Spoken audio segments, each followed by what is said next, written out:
If everything works well, that means you're good to go.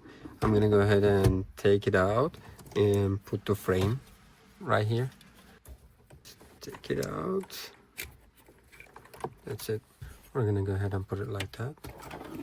I have 4 screws, 1, 2, 3, 4. And let's put it inside.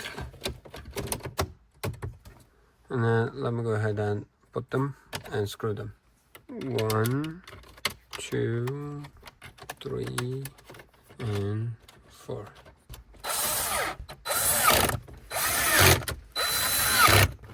We can go ahead and plug it in.